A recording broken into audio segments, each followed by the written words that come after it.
Allow me to introduce myself. I am the last sane sports fan. I am a genius by trade. I just knew too much. Does that make me crazy? Does that make me crazy? Does that make me crazy? Possibly. Hello, everyone, and welcome once again to The View from the Midwest. Well, today we're going to cover, obviously, the Women's Soccer World Cup as the United States was victorious last night.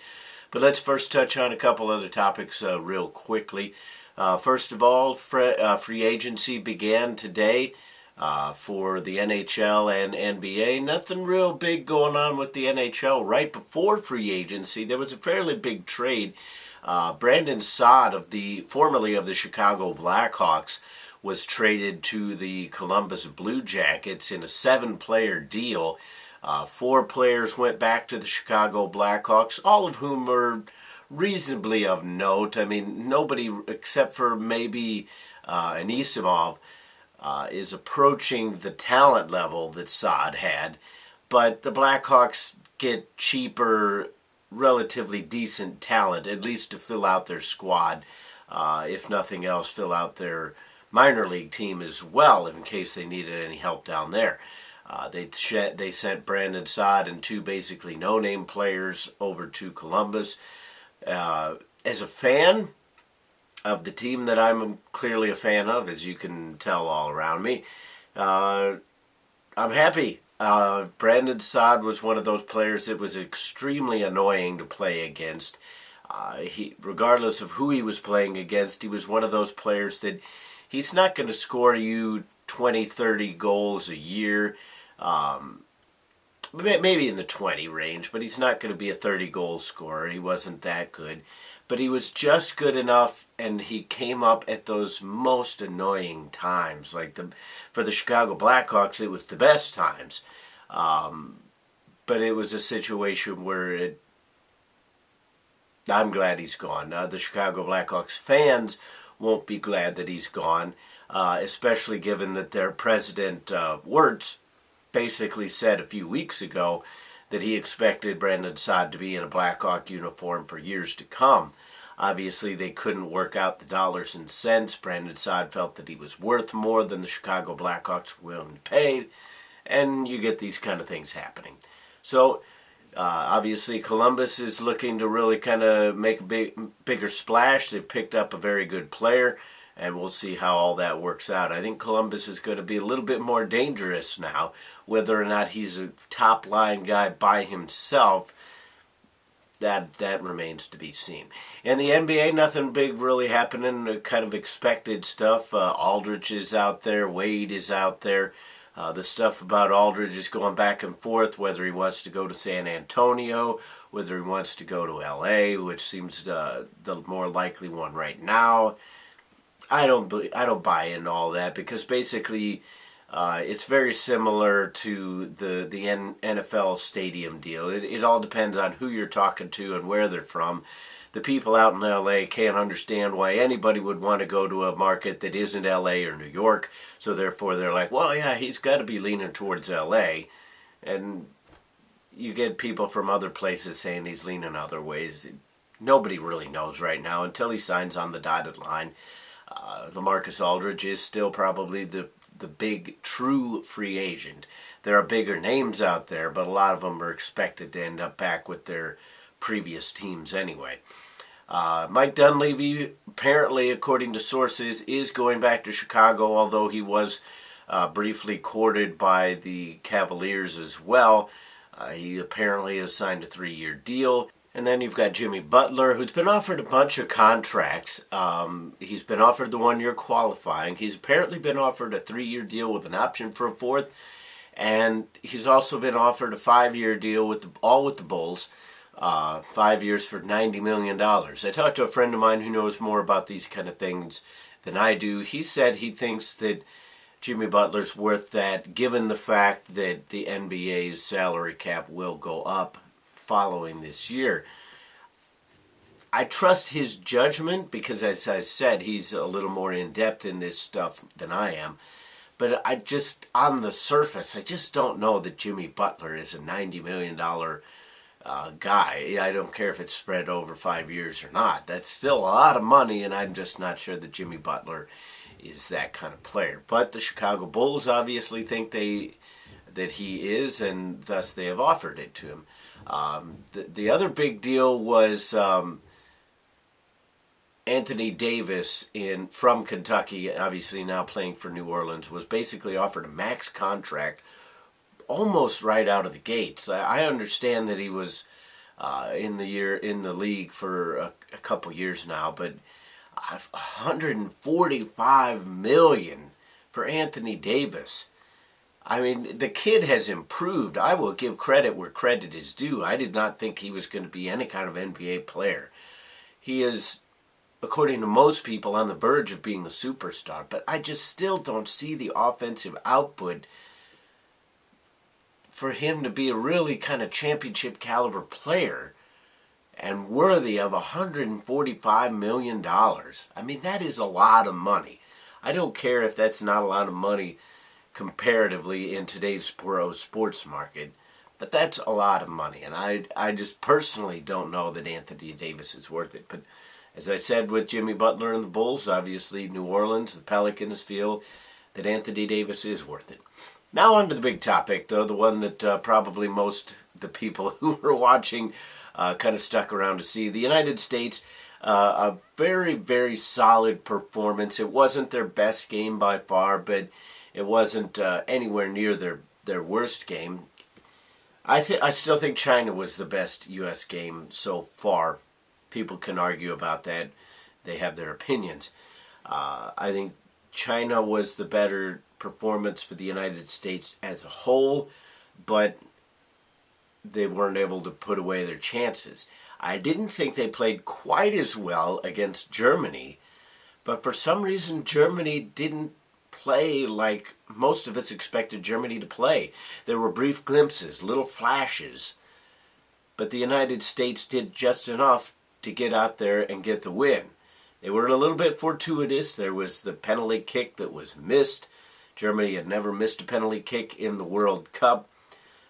Kind of ironic, maybe not the very definition of ironic, but just interesting, coincidental, what have you, that Sussage was number 13.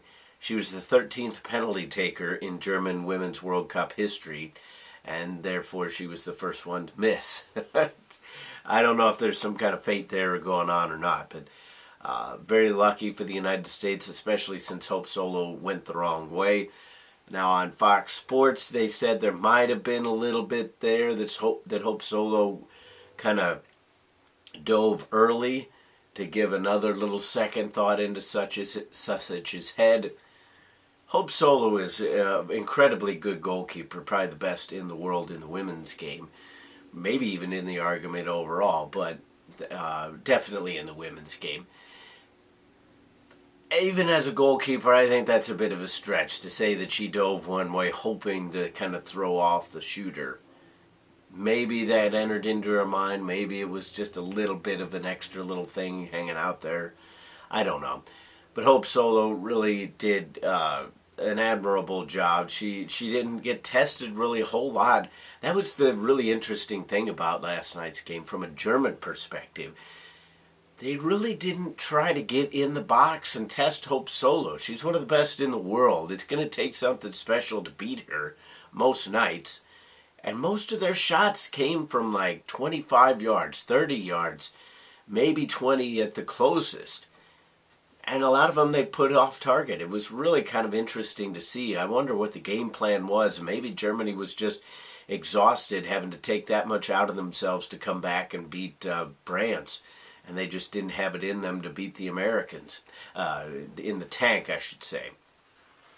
But from the United States perspective, they did what they needed to do. They had a very good performance. They took it to Germany. Other than the first 10 minutes or so of the game, and then a brief little stint at halftime, right around when that penalty kick happened, a couple minutes before and after, The United States really kind of dominated for the most part. They did what they wanted to do. They pressed forward. People are going to sit there and say, oh, well, it's because they switched to the 4-3-3. Nonsense. It's because of how they played. I don't care how you line up in a formation. If you play the way the United States played, then they're going to get the victories. The United States needs to play a certain way, not in a certain formation. And you can put them in a 4-4-2, a 4-3-3, a 3-5-1, whatever you want to play. It basically boils down to that they need to play with a certain urgency. They need to push the ball up. They need to be creative. They need to take people on. They don't need to be stupid about it, and they weren't. They haven't been the last couple games, and that's why they've played their past 2 games of the tournament so far. The United States right now is set up to win the World Cup. Most likely they will play Japan unless England comes up with another huge upset. Either way, I think the United States, if they play the way they've played the last 2 games, don't worry about what those other 2 teams bring. Obviously, you have to have a game plan. You have to come out defensively, looking to take away certain things. But look to play the United States style of game. And I don't think either one of these 2 teams are going to beat them. England, maybe just because they might be the Cinderella. Japan, just because technically they're so sound. Their passes are very crisp. They're very youthful. They're exuberant. They have pace. But if the United States plays their game, Germany was the only one I think that had a chance to beat them, and the United States took care of them soundly. Very quickly before we go, I was a little bit disappointed in the reffing last night. As a player, certain players would have loved that kind of game because you were basically allowed to get away with anything until the end of the match. I feel for the referee because I have been a referee. But just the things that were called versus the things that weren't called. There was a no call. There was a tussle over on the sideline that involved Klingenberg. I thought Klingenberg actually got knocked down as the German got tangled up with her and as she was trying to pick up the ball for a throw-in. The referee ended up talking to Klingenberg. I thought she should have talked more to the German girl. The penalty kick given up against the United States on Julie Johnston. Yes, it was a penalty kick, but to me you've already set up the idea that you're not going to call stuff like that. People are going to say, well, it was the denial of a clear scoring opportunity, and basically that's why it should have been a penalty kick. Well, number one, if that's a penalty kick, it should have been a red card. I'm glad that they didn't give her a red card because the United States needs her for the final and they needed her for the rest of that game as well. But if the call that was not made against Alex Morgan, where basically she had 2 hands, not just the one that Julie Johnston used, but 2 hands on her shoulders, wrestling her back and forth until she basically fell to the ground, and that's not a penalty kick. Well, I don't really care if it's the last defender or if there's a group of defenders around there. A foul's a foul, especially in a situation like that where you are grabbing onto the other player in a clear manner. The only reason that it wouldn't have been called is if the referee was not in a good position. I didn't see the replay where the referee was in that instance, but I was a little bit upset by that. There's no way that the Johnston thing should not have been a penalty, but if you're not going to call it earlier in the match against Alex Morgan, then I think you could have had enough leeway to say, well, she kind of touched her, but the German player went down as well, because obviously that was the argument against a potential Alex Morgan penalty kick. The United States, therefore, on the other side of the coin, got fortunate. That foul was outside the box. People are going to go back and forth. Basically, the United States got very fortunate, but if you erase all of that, take that away, go back to square one, the United States would still win 1-0 because they ended up getting that goal. Now, I've always made the space-time continuum kind of argument that if you take one thing away, you don't necessarily know that the next thing would happen and all of that kind of stuff. But basically, the United States deserved to win. Germany played a good game. They played a great tournament.